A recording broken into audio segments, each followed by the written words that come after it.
और श्री सुखदेव जी महाराज का हम सभी भक्तों ने मिल करके पूजन किया। परीक्षित जी ने श्री सुखदेव जी से आते आते पहले प्रश्न कर दिया। अगर परीक्षित जी सुखदेव जी से प्रश्न न करते तो सुखदेव कहीं ठहरते नहीं है, रुकते नहीं है। साधु संत और सिद्ध पुरुष एक स्थान पर नहीं रुकते। जैसे सरिता का जल जब ठहर जाता है तो उसमें दोष उत्पन्न हो जाता है, वैसे ही साधु महात्मा यदि एक स्थान पर रुक जाते हैं तो स्थान दोष की संभावना बनी रहती है। रुकते वही हैं जहां भगवत चिंतन होता है।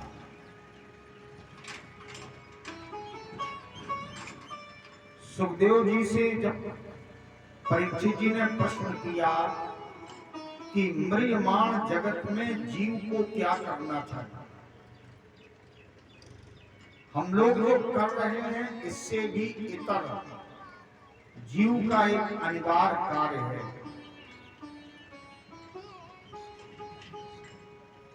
तब श्री सुखदेव जी,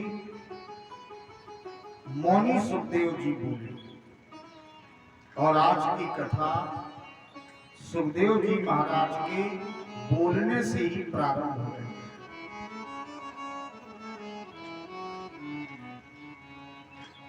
वरीयाने सुते प्रश्न कृतो लोकहितं नृपः आत्मवित्वसम्मता पुंसाम श्रोताभ्यादिषु या परा वरीयाने ते प्रश्ना। राजन, तुम्हारे प्रश्न बड़े ही उत्तम हैं, क्योंकि तुम्हारा प्रश्न केवल तुम्हारा कल्याण नहीं करेगा, ये जगत का कल्याण करेगा। आप सभी भक्त विचार करें, यदि परीक्षित जी ने प्रश्न न किया होता तो सुखदेव जी महाराज के श्री मुख से भागवत की कथा सुनने का अवसर प्राप्त न होता और हम लोगों को भी ये अवसर न मिलता। आज जिसको भी भवसागर से पार जाना होता है वो परीक्षित बनकर के भागवत की कथा सुनता है, तो परीक्षित बनने का अवसर भी न मिलता और भगवान के पावन चरित्र जो आत्मानंददायक हैं इन्हें सुनने का अवसर हम लोगों को प्राप्त न हो। तो जिससे लोक हित हो, जिससे सबका कल्याण हो, समाज का कल्याण हो, धर्म हमारा बढ़े, नैतिकता की वृद्धि हो, अवगुणों का क्षरण हो और दानवीय शक्तियों का दमन हो, ऐसा कोई कार्य लोक कल्याण का कार्य हो। आज यहीं से कथा का शुभारंभ हो। नित्य नियम का निर्वहन करते हुए 2 पल प्रभु नाम का संकीर्तन करें और इसके बाद भागवत जी की कथा में प्रवेश करते हैं।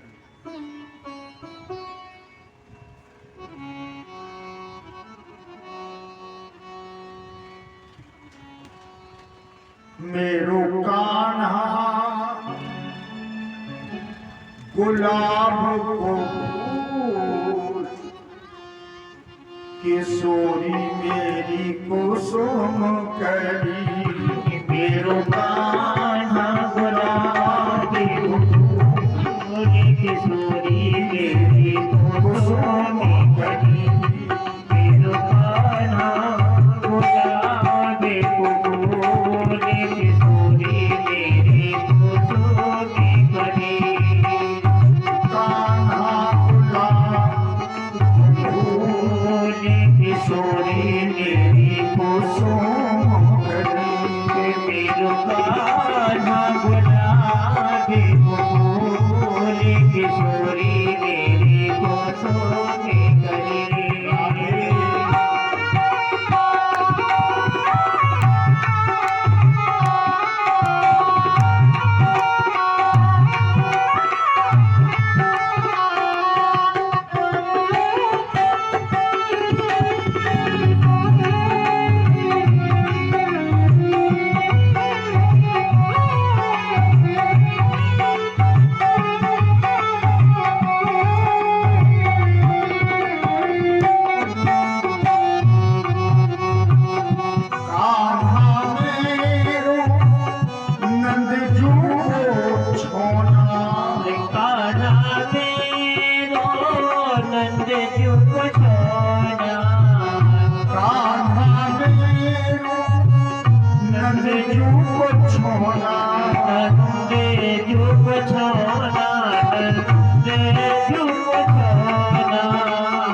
माखन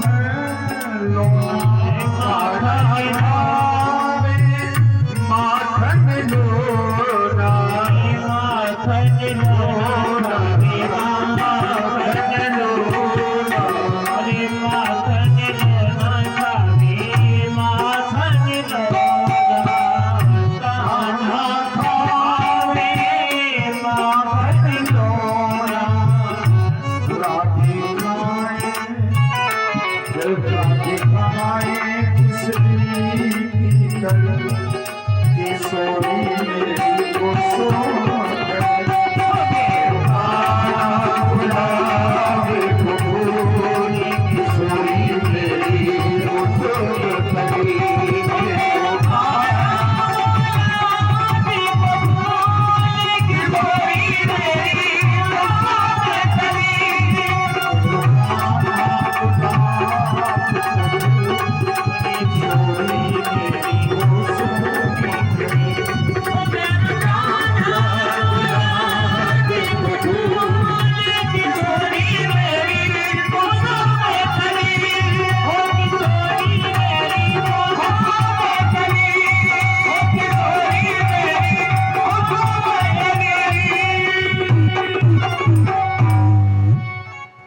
से बोलिए सच्चिदानंद भगवान की जय। तो सबसे पहले परीक्षित जी महाराज के प्रश्न की प्रशंसा सुखदेव जी ने की।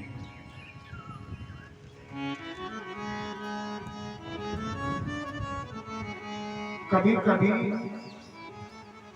समाज में कोई ज्यादा प्रश्न करे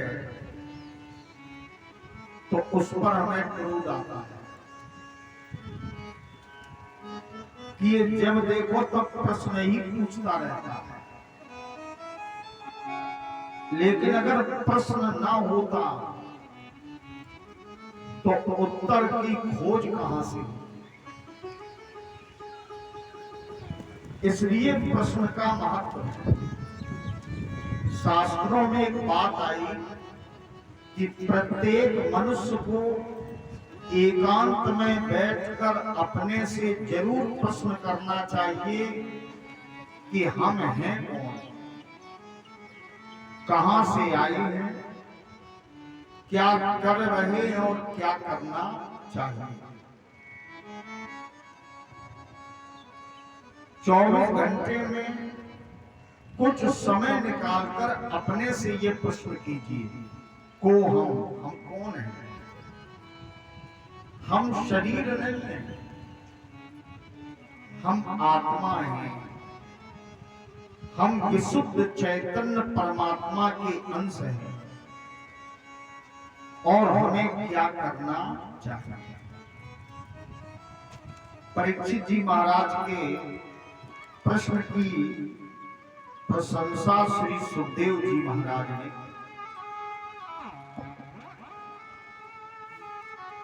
और सुखदेव जी कहते हैं कि मनुष्य को जितनी अवस्था मिलती है, प्रेम से बोलो राधे राधे, मन को बांध के जरूर भगवान से जोड़िए।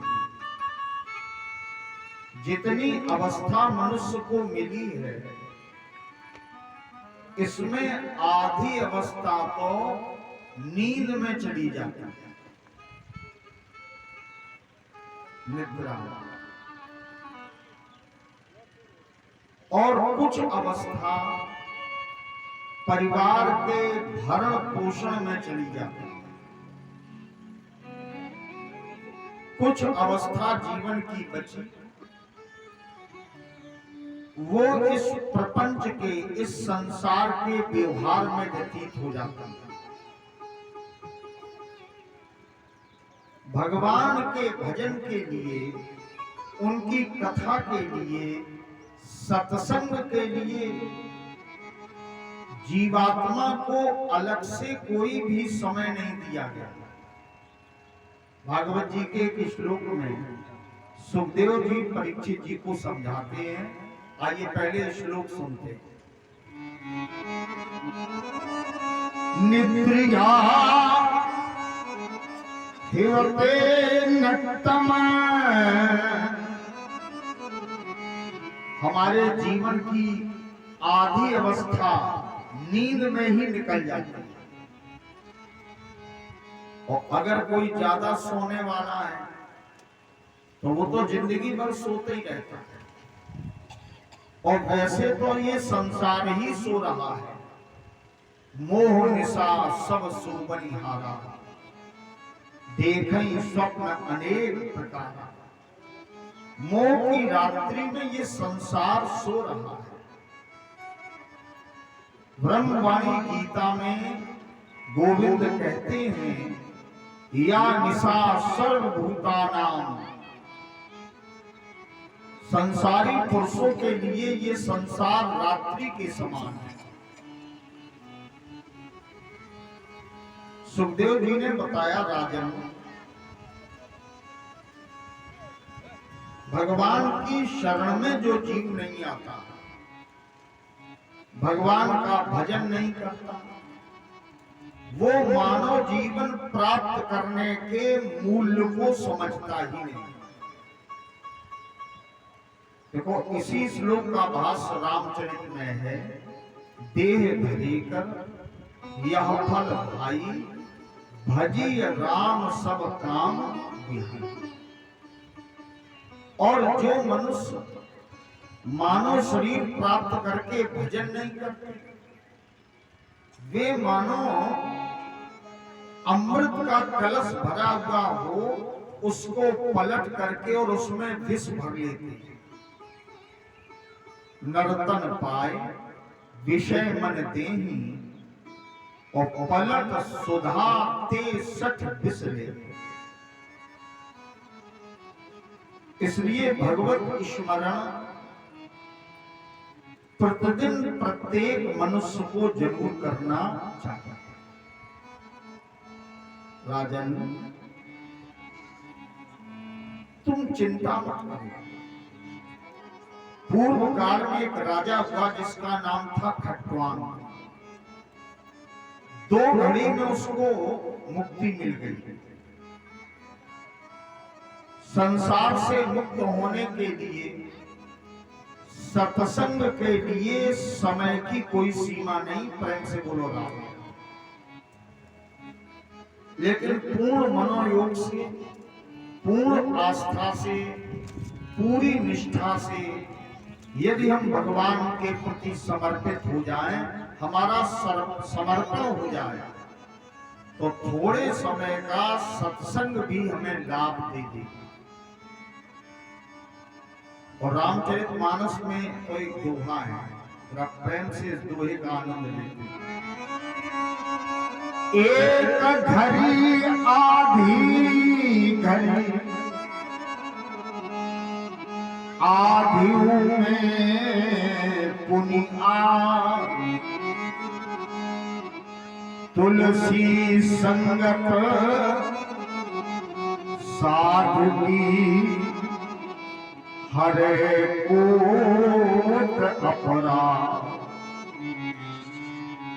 सत्संग यदि विशुद्ध अंतःकरण से एक घड़ी हो जाए तो भी बहुत है, लेकिन मन वही हो सत्संग में, चित्त वही हो, उपासना पूर्ण हो जाएगी। राजन परीक्षित, ये सत्संग सहज में प्राप्त नहीं होता। और जो मनुष्य सत्संग करता है, भगवान के प्रति समर्पित हो जाता है, उसके जीवन की अवधि का जब अंतिम क्षण आता है, और मान लीजिए कि उसका गला रुंध गया और शरीर त्यागते समय वो राम राम नहीं कह पा रहा, तो भगवान कहते हैं तो फिर हम स्वयं उपस्थित हो जाते हैं। कंठावरोध हो जाए और कफ वात पित्त बढ़ जाए, अचेतन अवस्था हो जाए, तो जो मेरे प्रति समर्पित भक्त है उसको अंतिम समय दर्शन देने के लिए हम स्वयं उपस्थित हो जाते हैं।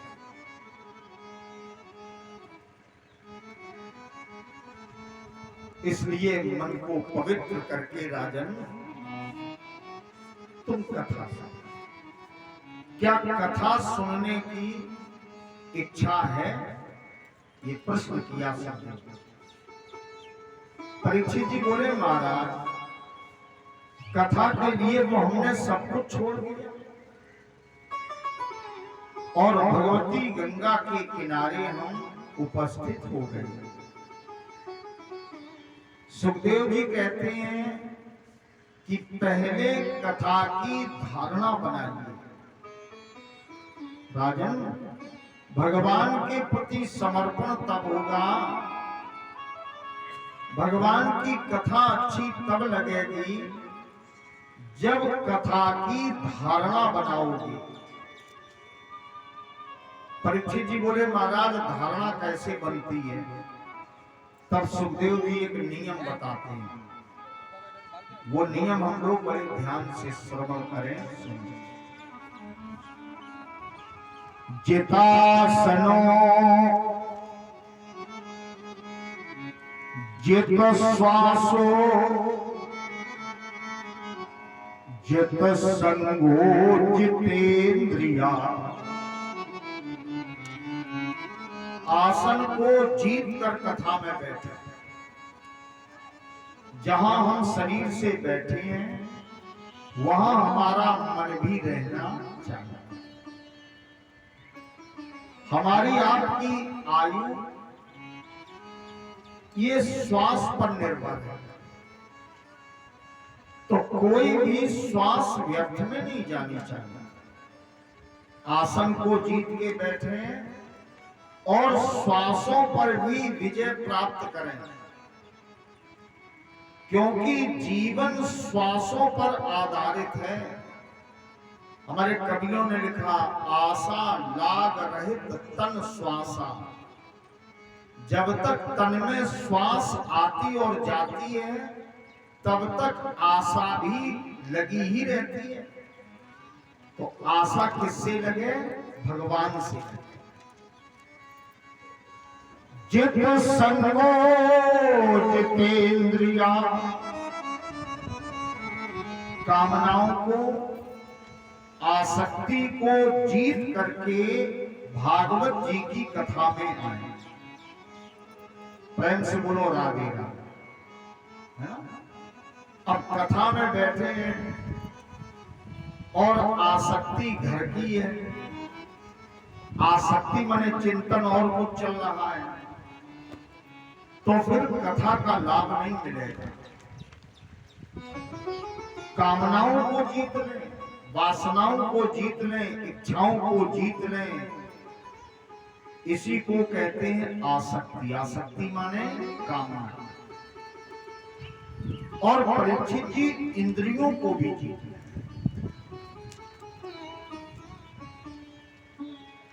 स्थूले भगवते रूपे। स्थूल रूप से भगवान का ही दर्शन करें और सूक्ष्म रूप में भी परमात्मा का ही दीदार करें। और मानव शरीर जो मिला है ये भी ठाकुर जी की अहेतु की कृपा के कारण मिला है। संसार में कोई भी आपको अवार्ड न मिले, लेकिन भगवान ने सबसे बड़ा पुरस्कार तो यही दिया कि हमें मनुष्य बना के भेजा। विधाता ने जितनी योनियां बनाई, इनमें सर्वश्रेष्ठ योनि है मानव की योनि। तो इससे बढ़िया अवसर, इससे अच्छा समय, इससे अच्छा गिफ्ट, इससे अच्छा पुरस्कार और कौन हो सकता है? इसलिए स्थूल सूक्ष्म दोनों रूपों में भगवान का हमें चिंतन करना चाहिए। अब परीक्षित जी बोले, महाराज धारणा हम बनाए कैसे? धारणा बनती कैसे? तब सुखदेव जी एक सरल उपाय बताते कि मान लीजिए किसी का मन संसार में लगा हुआ है। ध्यान देना, कहां लगा है? संसार। वो जानता है कि संसार में, सृष्टि में 14 लोग हैं, 7 नीचे हैं और 7 ही ऊपर, 14 लोग हैं। और धारणा जब बनाओगे तो धारणा कैसे बनाओगे, इसके लिए वर्णन आया है श्रीमद् भागवत महापुराण। पाताल में तस्य हि पाद मूलम, भगवान के कमलवत चरणों से आप धारणा बनाएं कि भगवान में ही सब कुछ समाया हुआ है, व्याप्त है। भगवान के जो तलवे हैं, तलवे, उसको पाताल समझना और क्रम से धीरे धीरे धीरे धीरे ऊपर आना। तलवों को पाताल समझिए, एड़ियों को दूसरा लोक, पिंडली को तीसरा लोक। इस तरह समझते समझते भगवान के शरीर में ही अखिल ब्रह्मांड का समस्त लोकों का दर्शन करो। नदियां जब दिखें तो इनको भगवान की नस नाड़ियां मानिए, पर्वत दिखें तो भगवान के अस्थियां मान लीजिए, और वनस्पतियां दिखें तो ये भगवान के रोम मान लीजिए, क्योंकि परमात्मा से हट करके सृष्टि नहीं है। प्रेम से बोलो राधे राधे। अच्छा, इसको कैसे मान लें? तो एक चौपाई पर्याप्त है। जरा ध्यान दें, कल भी इस चौपाई को पढ़ा गया। हरि व्यापक सर्वत्र समाना, सर्वत्र माने सभी जगह समान रूप से परमात्मा व्यापक है, व्यापक है। और राजन अगर ये नहीं बन पाता, संसार में या तो परमात्मा को देखो या परमात्मा में संसार को देखो। प्रेम से बोलो राधे राधे। दो बातें हैं, या तो भगवान में हम संसार का दर्शन करें या संसार में भगवान का दर्शन करें, तब भागवत की कथा परीक्षित तुम्हें भव बंधन से मुक्त करेगी। इसके बाद विस्तार से बताया कि मनुष्य जो धन के चक्कर में 24 घंटे प्रयास कर रहा है, नाना प्रकार के अधर्म करता है, तो ये करता क्यों है? केवल उदर पोषण के लिए, तन ढकने के लिए, वस्त्र के लिए। तब सुखदेव जी कहते हैं, राजन, क्या मनुष्य के लिए दिशाएं वस्त्र नहीं है? क्या मनुष्य के भूख मिटाने के लिए वृक्षों ने फल देना बंद कर दिया? क्या प्यास मिटाने के लिए नदियों और झरनों का जल सूख गया? क्या रहने के लिए गुफाएं पर्याप्त नहीं? क्या पहनने के लिए वृक्ष की छाल नहीं है? प्रेम से बोलो राधे राधे। देखो, जब आप इतिहास पढ़ें तो सबसे पहले मानव यही तो पहनता था, वृक्ष की छाल पहनता था, पत्ते पर लिखता था, भोजपत्र पर लिखे जाते थे पहले लेख, और वही वर्णन सुखदेव जी ने किया। तो जब सब प्रकृति ने हमें दिया, प्रकृति हमारा पालन करती है, तो हम संसार में अधर्म, अन्याय, अनीति, अत्याचार और अन्याय का मार्ग क्यों पकड़ते हैं? पहले समझो। और कहा, राजन, अब बताओ कथा में तुम क्या सुनोगे? तब परीक्षित जी कहते हैं, महाराज, वो परम पुरुष परमात्मा सृष्टि की रचना क्यों करते हैं? उन्हें संसार बनाने की आवश्यकता क्यों पड़ती है? और ये संसार बनाते क्यों हैं, सृष्टि की रचना कैसे करते हैं, ये संपूर्ण चरित्र हमें विस्तार से सुनाए। तब सुखदेव जी महाराज ने सुंदर स्तुति की है, वंदना की। यहां एक विशेषता है कि सुखदेव जी ने जब परीक्षित जैसे यजमान को देखा तो आते ही आते कथा शुरू कर दी, प्रार्थना नहीं की, वंदना नहीं की, और वंदना बाद में की।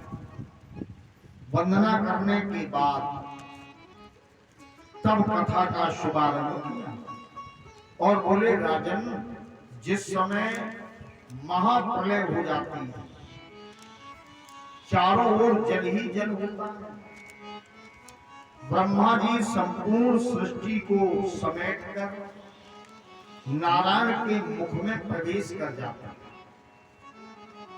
सृष्टि जलमग्न हो जाती है। उस समय और कुछ दिखता ही नहीं, चारों ओर जल ही जल और महाप्रलय का दृश्य उपस्थित हो जाता है। भगवान शेष की सैया पर शयन करने लगते हैं और सृष्टि विलुप्त हो जाती है। भगवान के शरीर में सब आश्रय पाते हैं, सब निवास करते हैं। कई चतुर्युगी बीत जाती हैं, तब अचानक वो नारायण मन में विचार करते हैं कि हम इस संसार की रचना करें। तब भगवान नारायण के नाभि से एक कमल ऊपर की ओर धीरे धीरे उठता है। भागवत जी के पवित्र श्लोक में वर्णन है, सपर्ण कोसा सहसोत्तिष्ठत् कालेन कर्म प्रतिबोधनेन स्वरोचिषा तपस्सलिलं विशालं विद्योतन्नर्क इवाव्यो। वो कमल का पुष्प धीरे धीरे ऊपर की ओर आता है और इस कमल के पुष्प पर अयोनिज ब्रह्मा जी बैठ करके प्रकट हो जाते हैं। अब ब्रह्मा जी जब उत्पन्न हुए और कमल जब जल के ऊपर आया तो इसमें अनेक सोने की पंखुड़ियां हो जाती। ब्रह्मा जी ने विचार किया कि चारों ओर जल ही जल है, हम अकेले इस कमल पर बैठे, पता करें कि ये कमल आया कहां से। तब ब्रह्मा जी कमल के डंठल में छिद्र में प्रवेश करते हैं। प्रेम से बोलो राधे राधे।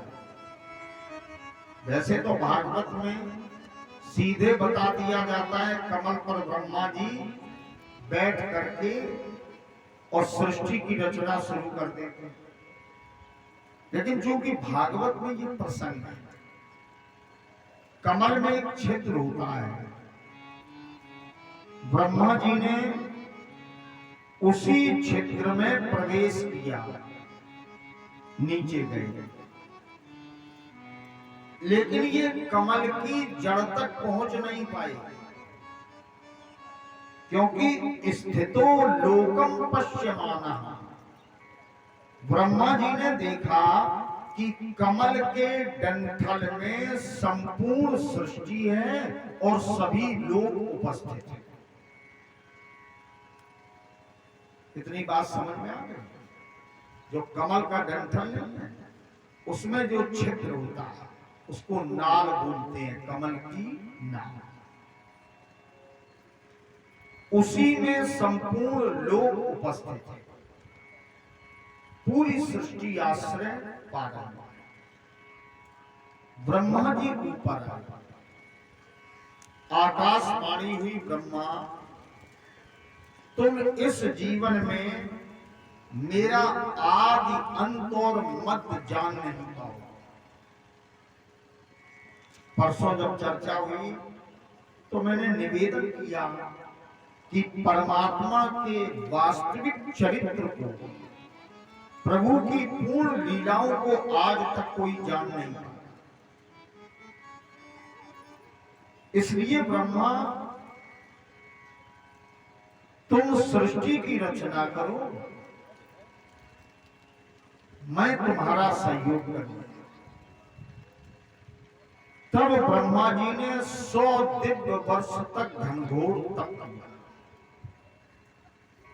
प्रेरणा भगवान ने दी, वायु चली तो जल में लहरें उत्पन्न हुई, और एक लहर से जब दूसरी लहर टकराई तो शब्द बना, तप तप तप तप। ब्रह्मा जी ने अखंड तप किया।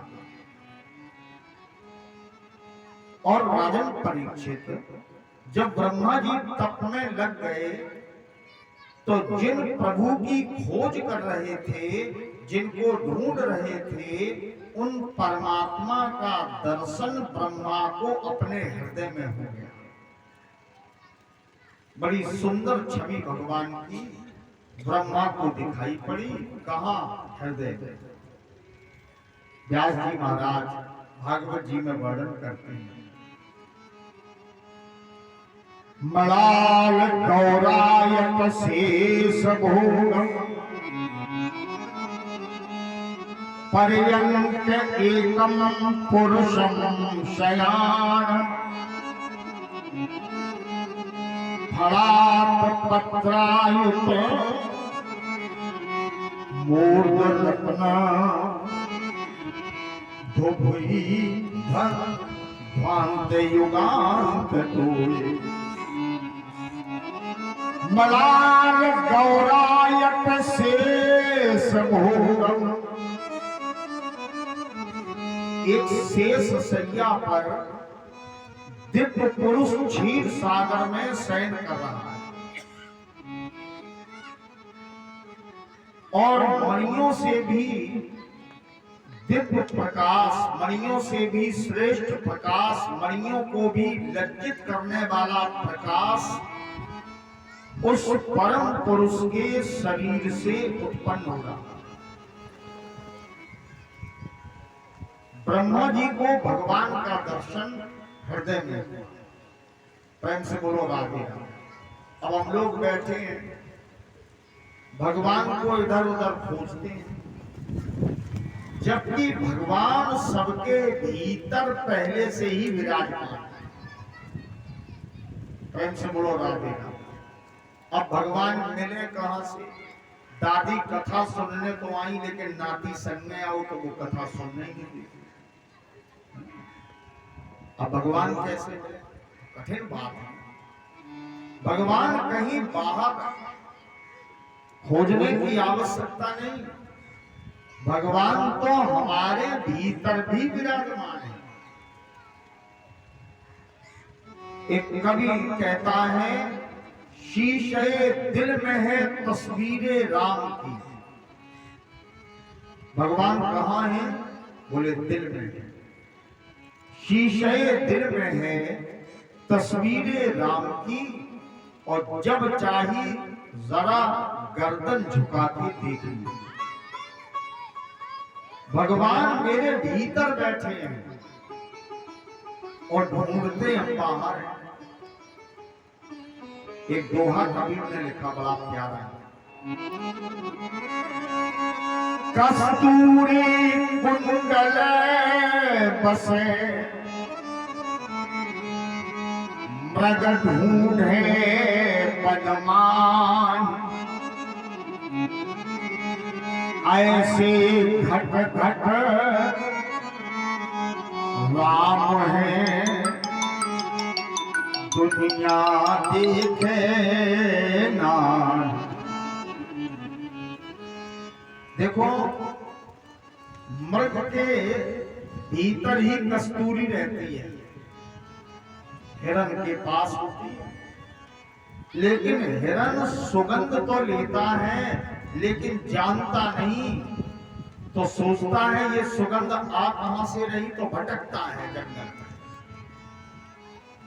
वैसे ही परमात्मा हम सबके भीतर विराजमान है, लेकिन हम लोग बाहर खोजते हैं कि चलो चले अयोध्या जी में मिल जाएंगे, मथुरा में मिल जाएंगे, काशी में मिल जाएंगे, हरिद्वार में मिल जाएंगे।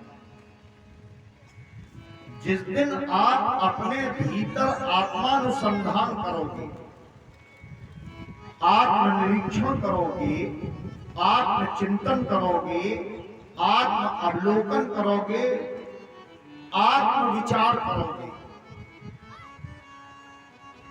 अपने में जिस दिन झांकोगे उसी दिन भगवान का दीदार हो जाएगा। एक बड़े ही दार्शनिक हैं ओशो। ओशो कहते हैं कि भगवान को अगर ढूंढना है तो बाहर जाने की आवश्यकता नहीं। जिस दिन मनुष्य अंतर्मुखी हो जाएगा, अभी हम कैसे बहिर्मुखी, और जिस दिन हम अंतर्मुखी हो जाएंगे तो परमात्मा हमें अपने भीतर ही मिलेंगे। लेकिन श्रद्धा और विश्वास के अभाव में भीतर बैठे हुए परमात्मा को हम देख नहीं पाते। याभ्याम बिना न पश्यन्ति सिद्धा, भले ही कोई सिद्ध पुरुष हो जाए, लेकिन जब तक परमात्मा के प्रति श्रद्धा और उस पर पूर्ण विश्वास नहीं होगा, तब तक परमात्मा का दीदार उसे नहीं। सुखदेव जी कहते, राजन परीक्षित, ब्रह्मा जी ने अपने भीतर भगवान का दर्शन किया, और उसके बाद ब्रह्मा जी ने इस सृष्टि की रचना प्रारंभ।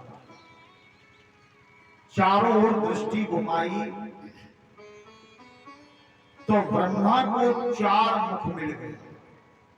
लेभे मुखानि चत्वारि, 4 मुख हो गए। पूर्व के मुख से ब्रह्मा ने ऋग्वेद को उत्पन्न किया,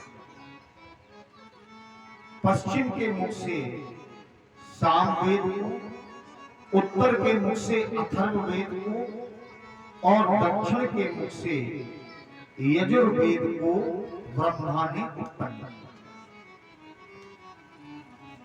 इसके बाद ब्रह्मा जी ने सनत कुमारों को जन्म दिया। सनत कुमारों ने कहा कि हम विवाह करेंगे नहीं, तो ब्रह्मा ने शाप दे दिया कि तुम 5 वर्ष के बालक की ही तरह दिखाई पड़ो। यद्यपि सनत कुमार हमारे पूर्वजों के भी पूर्वज हैं, लेकिन लगते 5 वर्ष के बालक की तरह हैं। इसके बाद ब्रह्मा ने दाहिने स्तन से धर्म को उत्पन्न किया और पीठ से अधर्म को उत्पन्न किया। दाहिने स्तन से धर्म, सामने से धर्म और पीठ पीछे से अधर्म। छुपा के जितने काम हो समझ लो अधर्म के। ब्रह्मा ने 10 मानस पुत्रों को जन्म दिया। अभी मानसी सृष्टि की रचना ब्रह्मा जी का 10 मानस पुत्रों को जन्म दिया। फिर विचार किया मेरी संतानें धर्म करेंगी कि अधर्म करेंगी, इसलिए ब्रह्मा ने धर्म की पहचान करने के लिए अधर्म की रचना की। ध्यान से समझना, अगर रात्रि न होती तो दिन के अस्तित्व को हम न जान पाते। अधर्म न होता तो धर्म की पहचान हमें न होती। इसके बाद ब्रह्मा ने ऊपर के होठ से लोभ को, नीचे के होठ से क्रोध को उत्पन्न किया, हृदय से काम को उत्पन्न किया, मुख से सरस्वती को उत्पन्न किया, और ब्रह्मा जी सरस्वती से स्वयं विवाह कर बैठे। अब आप कथा में तो एक चर्चा आपसे कर लें, अधर्म को उत्पन्न किसने किया? ब्रह्मा ने। और अधर्म ने सबसे पहले अटैक किस पर किया? ब्रह्मा ही पर। पहले अपनी पुत्री को जन्म दिया और इसके बाद में विवाह भी कर दिया। कथा से एक शिक्षा मिलती है कि अगर हम अधर्म करेंगे, अनीति करेंगे, अन्याय करेंगे, तो वो सबसे पहले अटैक मेरे ऊपर करेगा। आपका गलत किया हुआ कर्म सबसे पहले प्रभाव आप पर ही डालेगा, दूसरे पर नहीं डालेगा। प्रेम से बोलो राधे। दिखे भले कि ये दूसरे को प्रभावित कर रहा है, लेकिन मूल रूप से अनुचित कर्म केवल हमारे ऊपर ही प्रभाव डालता है। प्रेम से बोलो राधे राधे। ये अनुभव भी मैं आपको परोस रहा हूं। थोड़ा भी गलत करोगे तो वो आपके ऊपर प्रभाव डालेगा, इसमें कोई संदेह नहीं। मान लीजिए विद्यार्थी है और उसने बाल्यावस्था में शिक्षा प्राप्त नहीं की, पहली अवस्था में पढ़ाई करनी चाहिए, और पढ़ाई नहीं की तो उसको ये लगा कि हमारा काम बन गया और पिताजी रोज विद्यालय भेजते थे, अब हमने पढ़ाई बंद कर दी, बहुत अच्छा किया। लेकिन इस बंद करने के कर्म का प्रभाव उसके जीवन पर्यंत रहेगा। पढ़ेगा कि नहीं पढ़ेगा? कहीं जाएगा तो पढ़ाएगा दूसरे से, काम कराएगा दूसरे से, नौकरी मिलेगी नहीं, विद्या प्राप्त नहीं की। तो हमारा कोई भी गलत कर्म हो, फिर वो जीवन में हमें बुरी तरह प्रभावित करता है। ब्रह्मा जी ने स्वयं अधर्म को जन्म दिया और अधर्म ने ब्रह्मा के ऊपर ही पहले प्रभाव डाला। सरस्वती के साथ में, पुत्री के साथ में विवाह संपन्न करना। ब्रह्मा जी के शरीर की छाया से महात्मा कर्दम उत्पन्न हुआ। परीक्षित जी बिंदु सरोवर पर गए और तपस्या करने लगे। ब्रह्मा जी ने 4 आश्रमों के नियम बनाए। पहला है ब्रह्मचर्य, दूसरा है गृहस्थ, तीसरा है वानप्रस्थ और चौथा है सन्यास। फिर गृहस्थ आश्रम की ब्रह्मा ने 4 वृत्तियां बनाई, गृहस्थ आश्रम, और बताया कि अगर गृहस्थ को अच्छी तरह जीवन व्यतीत करना है और समाज परिवार को संगठित रखना है, तो सबसे पहले उसको अपनी वाणी पर संयम करना था। किस पर संयम करें? वाणी पर। वार्ता, पहला नियम है वार्ता। गृहस्थ जीवन में किसके प्रति कब कहां हम कैसी बात करें, ये सोच करके जो बात करता है उसका गृहस्थ जीवन सुखद व्यतीत होता है। अच्छा, उदाहरण से समझ, मान लीजिए कोई बहू है और सास बोली कि यह बहू जब से आई है तब से हमारे घर का सत्यानाश हो गया। अब ये सास की कठोर वाणी है, तो बहू भी कहेगी कि यह टुकरिया 100 साल की होगी, भगवानों यकीन नहीं सुना था।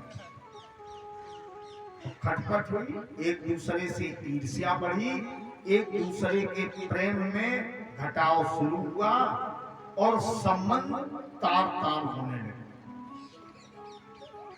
मैं समझता हूं कि वाणी से जगत के बहुत संबंध बनते और बिगड़ते। संसार को अगर मित्र बनाना है तो सबसे पहले अपनी वाणी पर संयम कीजिए। लेकिन कुछ लोग कह देते हैं क्या करें, मुंह मानत नहीं है, यो मैं आप कुछ न कुछ बोले ही देते। वाणी संयम विश्व मैत्री की पहली सीढ़ी। देखो, मैं एक उदाहरण दूं। कोयल और काग में देखने में कोई भेद नहीं, लेकिन अंतर बहुत बड़ा है। एक प्रिय है और दूसरा अप्रिय। कवि ने बड़ा प्यारा दोहा लिखा।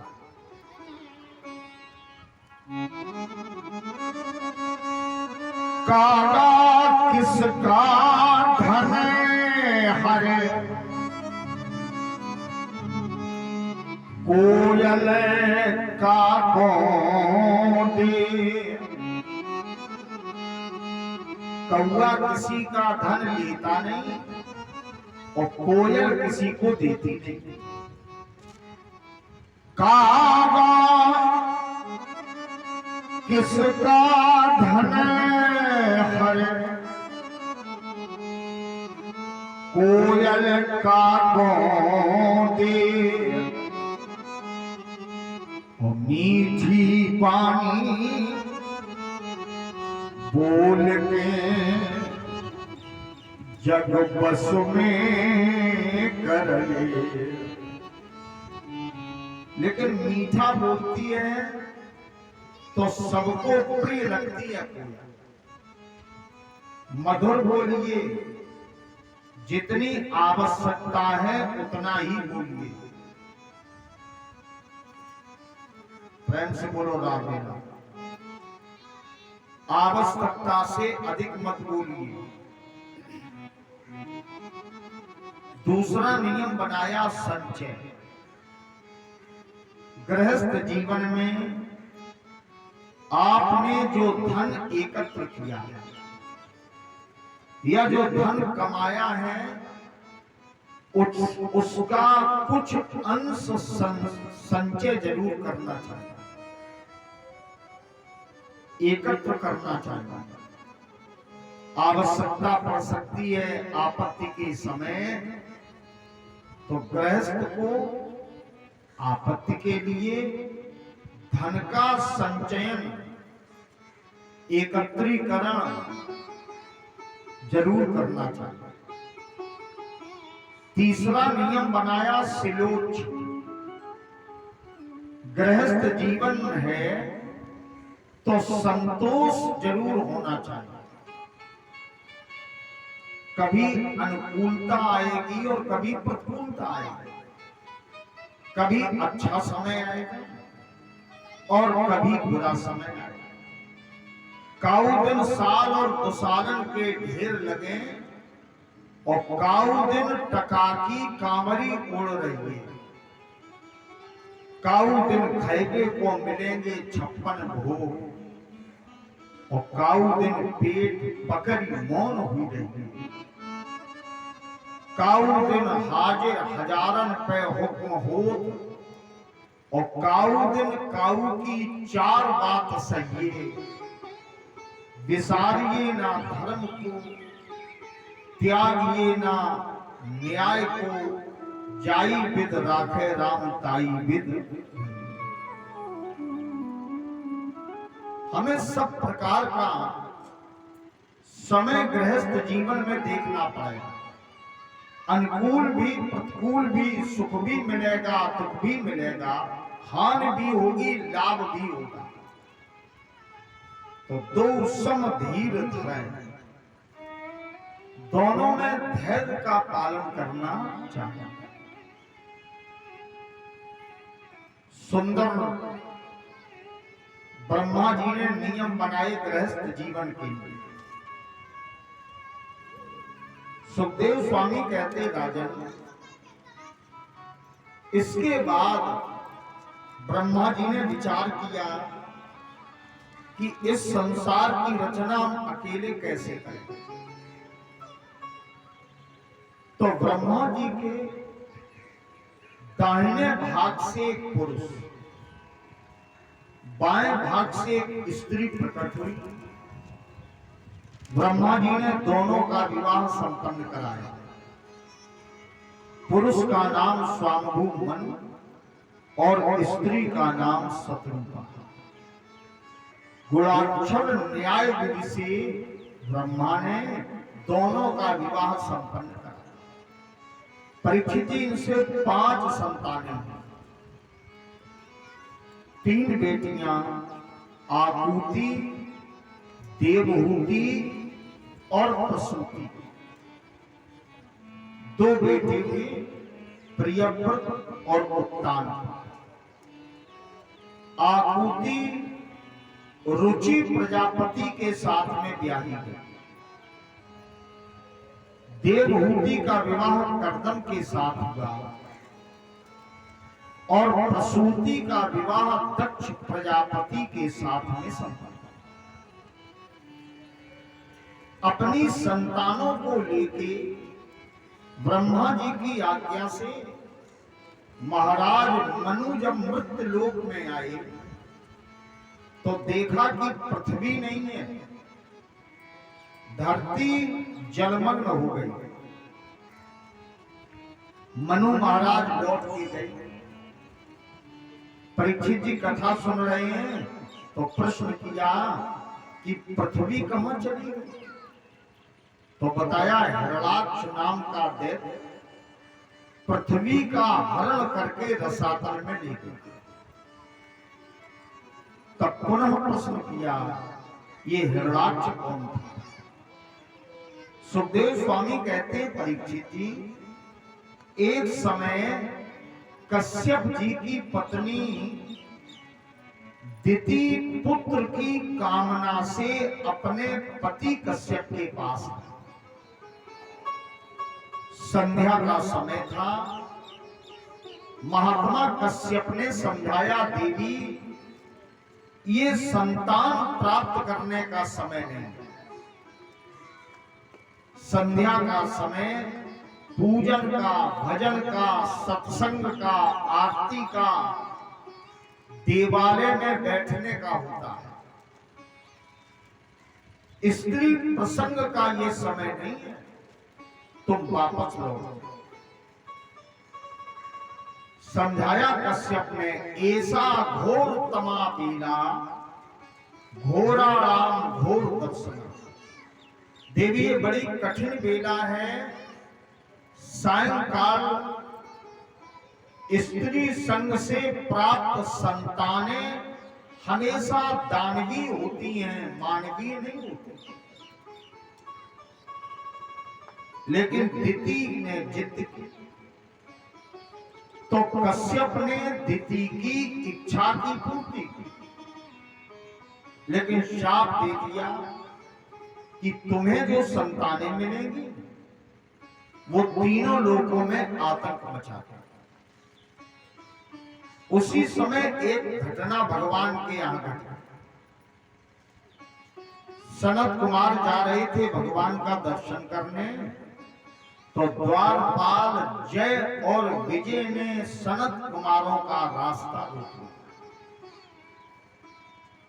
सनत कुमारों ने शाप दे दिया कि तुम आसुरी योनि में चले जाओ। भगवान के वही पार्षद जय और विजय भगवान के धाम से नीचे आए और दिति के गर्भ में आ गए। दिति 100 वर्ष तक गर्भ धारण किए रहे। यद्यपि पति कश्यप ने कहा था, दिति से जब कहा राक्षसी पुत्र मिलेंगे तो दिति घबरा गई।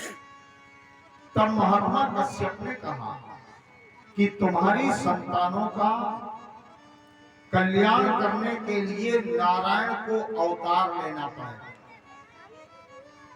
तो दिति प्रसन्न कि मेरे पुत्रों के लिए कम से कम भगवान का अवतार तो होगा। लेकिन फिर भी 100 वर्ष तक इसने पुत्रों को जन्म नहीं दिया। तब पति ने आज्ञा दी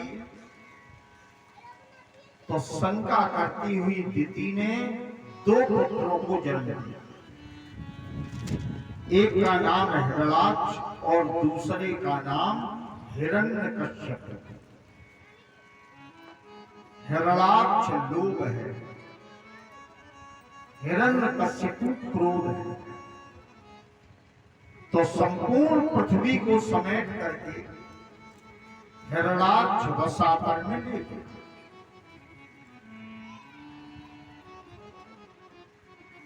ये बात महाराज मनु ने अपने पिता ब्रह्मा को बताई। ब्रह्मा जी चिंतन में पड़ गए और व्यास भगवान की लेखनी बढ़ी और पवित्र श्लोक में संभाला। इत्याभिध्यायते नासा विभरात सानघ।